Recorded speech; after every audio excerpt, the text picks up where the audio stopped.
Assalamualaikum. Waalaikumsalam. Silakan duduk, Mbak. Terima kasih, Mbak, sudah hadir di sesi ini. Sebelumnya kita perkenalan dulu ya. Baik, Bu. Di sini dengan Mbak siapa? Mbak Uli, Bu. Mbak Ulil. Baik, saya Mbak Lia sebagai konselor di sesi ini. Mbak Ulil bisa menyebut dengan Mbak atau Ibu. Senyamannya Mbak Ulil aja ya. Ibu aja boleh? Boleh dong. Baik Mbak Ulil, di sini Mbak Ulil bisa bercerita bebas dan santai. Jadi Mbak Ulil nanti cerita dan saya akan merahasiakannya. Nah, jadi Mbak Ulil nggak perlu takut kalau saya ini menyebarkan. Jadi Mbak Ulil tenang aja ya, cerita dengan santai dan apa adanya. Bagaimana Mbak Ulil, siap untuk konseling hari ini? Insya Allah siap, Bu. Baik Mbak Ulil bisa mulai bercerita tentang apa yang dirasakan Mbak Ulil akhir-akhir ini. Akhir-akhir ini saya tuh kayak merasa kayak menarik diri gitu loh, Bu. Kurang percaya diri. Kalau ketemu orang tuh kayak merasa minder aja gitu, kayak gimana gitu. Oh, jadi Mbak Ulil ini kurang percaya diri ya. Kalau ketemu sama orang itu takut kalau mau ngomong kayak gimana. Ya betul, Bu. Jadi Mbak Ulil, kalau perasaan kayak gitu biasanya munculnya kapan ya Mbak?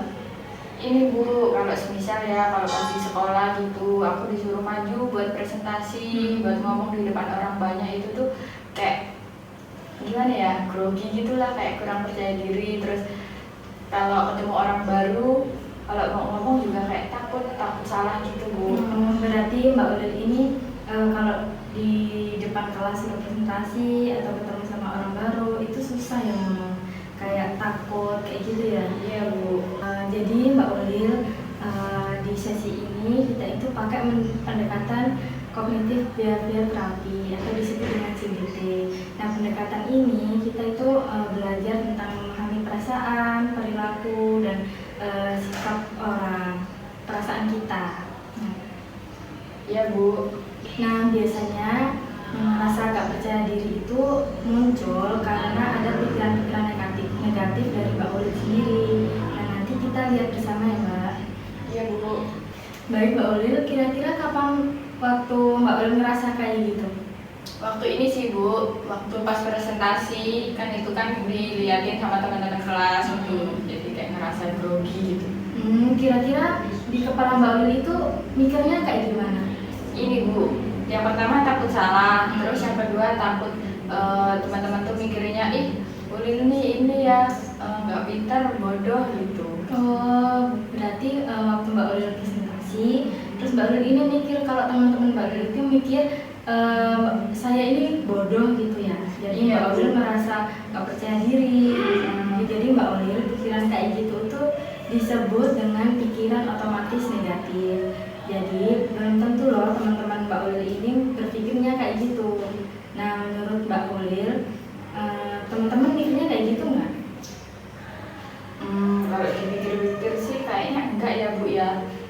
Kayak apa? Mungkin ini, Bu, aku yang terlalu berpikirnya berlebihan atau gimana ya, Bu? Nah, iya itu kan belum tentu ya. Mbak Ulil juga masih kayaknya deh kayak gitu. Jadi belum tentu ya Mbak Ulil. Jadi Mbak Ulil kira-kira ada temennya Mbak Ulil namanya Elsa mungkin ya.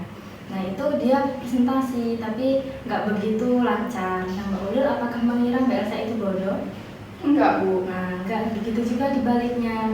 Belum tentu Mbak Elsa atau teman-teman yang lain menilai Mbak Ulil ini bodoh.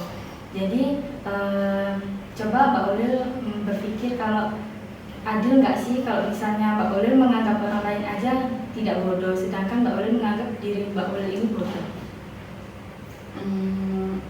Kan nggak adil ya. Iya, Bu. Jadi Mbak Ulil Mbak Ulil kan tidak pantas berpikir kalau Mbak Ulil ini merasa bodoh, kan itu hal yang belum tentu terjadi. Nah kira-kira pikiran apa yang seharusnya Mbak Ulil pikirkan? Ini sih, Bu, mungkin aku kurang belajar dan kurang bisa memahami materinya, jadi aku kayak ngerasa kurang percaya diri. Iya, itu pikiran yang bagus ya Mbak Ulil. Nah setelah berpikir kayak gitu, Mbak Ulil jadi merasakan apa kira-kira?